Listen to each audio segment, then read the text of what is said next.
Ya, sore yang semakin redup semoga aja bukan berarti membuat semangat Anda jadi ikutan redup ya. Tetap menyala dong. Baik, satu informasi menarik untuk Anda ini kawan. Iya, dan ini ada informasi menarik mengenai, jadi ini ngomongin soal masa lalu nih. Yes, masa lalu itu selalu menarik untuk dibicarakan. Ya, seperti yang dikatakan oleh sejarawan Bethany Hugas yang mengungkapkan bagaimana sebenarnya kehidupan anak-anak di masa kekaisaran Romawi kuno. Dari tulang buku jari dan pedang kayu sampai pemukulan, kewajiban, serta angka kematian yang sangat tinggi di masa itu. Nah, bagi anak-anak di seluruh kekaisaran Romawi kuno, kehidupan dimulai dengan cepat tetapi seringkali berakhir lebih awal.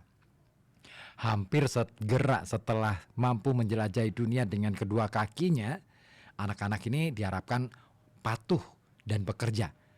Nah, anak-anak Romawi kuno juga harus mempersiapkan diri untuk kehidupan yang penuh kewajiban, baik sebagai petani, tentara, warga negara, atau bahkan menjadi ibu. Nah, seperti dikatakannya, sejarawan dan penyiar Bethany Hugas ya, dia katakan bahwa pada dasarnya begitu Anda bisa berjalan, Anda sudah bekerja sebagai anak di dunia kuno. Mereka bertugas menyampaikan pesan, dan anak-anak Romawi kuno ini diharapkan untuk membantu rumah tangga dan tidak diragukan lagi. Hal itu sangat sulit ya. Nah, tetapi bagaimana perbandingan masa kecil Romawi dengan pengalaman modern? Dan bisakah anak-anak zaman sekarang bertahan hidup di jalanan seperti di era zaman Romawi kuno?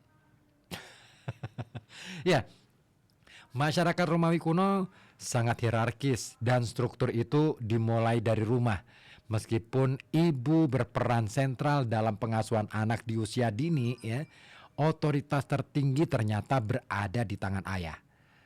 Pater familias, kepala rumah tangga laki-laki, ini memiliki otoritas hukum atas seluruh keluarga, termasuk kekuasaan untuk menghukum atau menolak anak. Dan disiplin bisa bersifat kekerasan.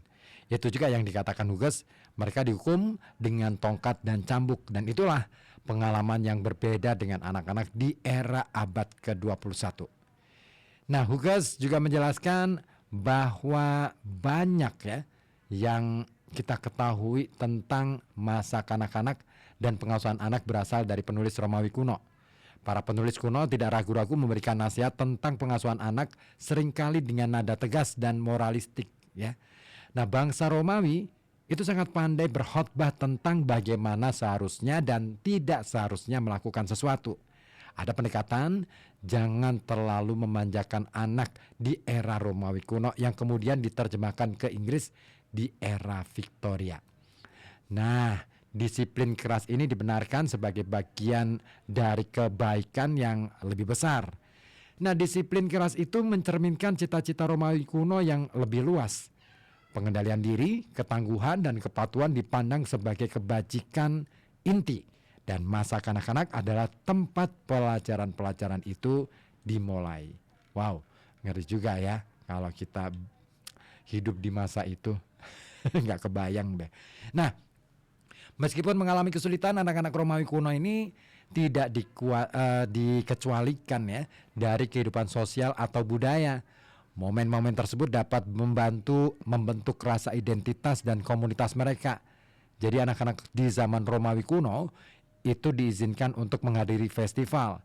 Nah, festival ini merupakan salah satu cara mereka belajar tentang masyarakat mereka. Nah, salah satu acara tersebut adalah Parentalia yang diadakan setiap bulan Februari.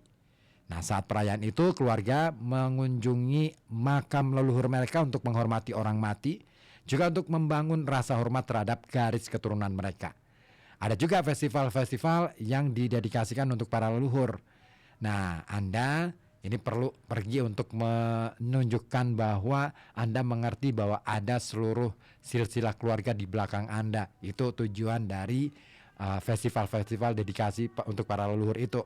Nah, bagi anak laki-laki ya, di pertengahan usia remaja, Transisi terpenting terjadi pada bulan Maret selama Liberalia. Nah, apa itu Liberalia? Liberalia adalah perayaan kedewasaan di mana para remaja menerima toga virilis atau toga kedewasaan.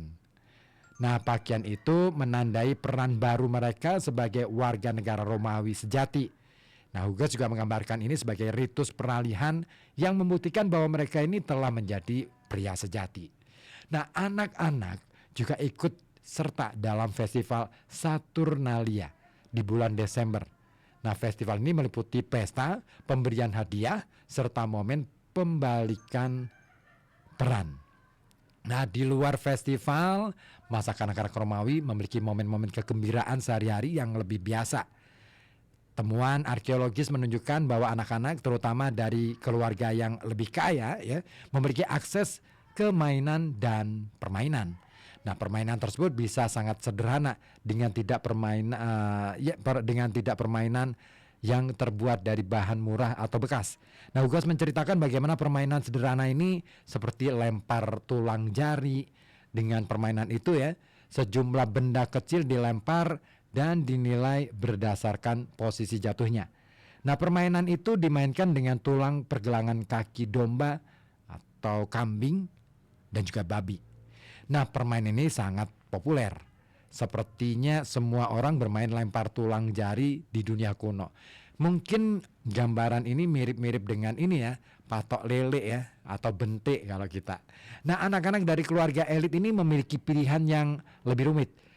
Jika Anda benar-benar kaya ya di zaman itu ya, ada kereta mini yang ditarik oleh kambing yang bisa Anda miliki sebagai anak Romawi yang berada.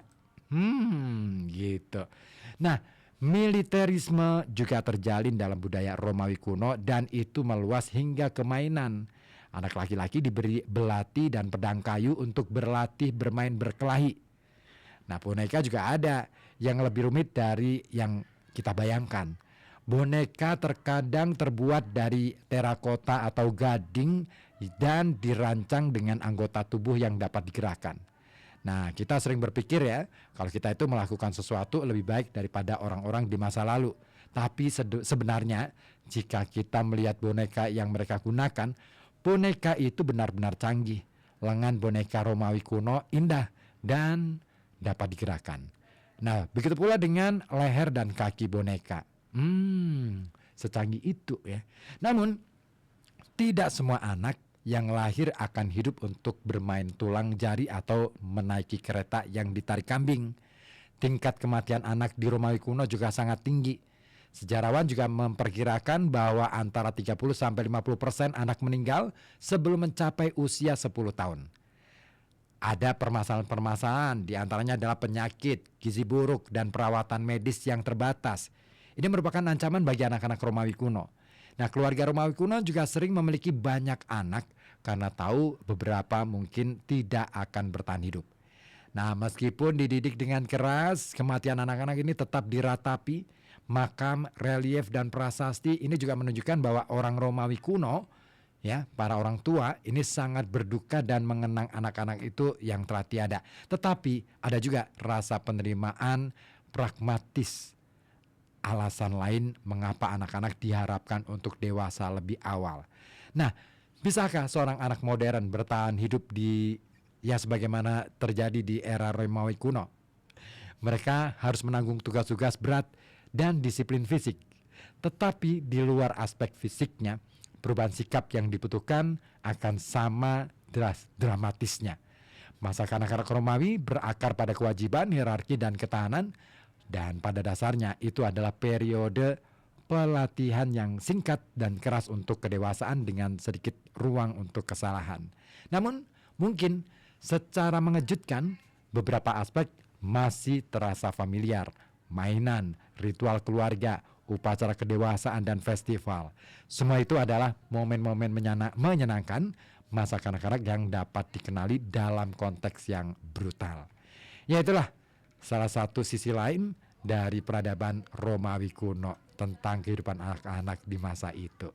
Nah, kira-kira kalau Anda disuruh memilih untuk hidup di masa itu, mampu nggak ya?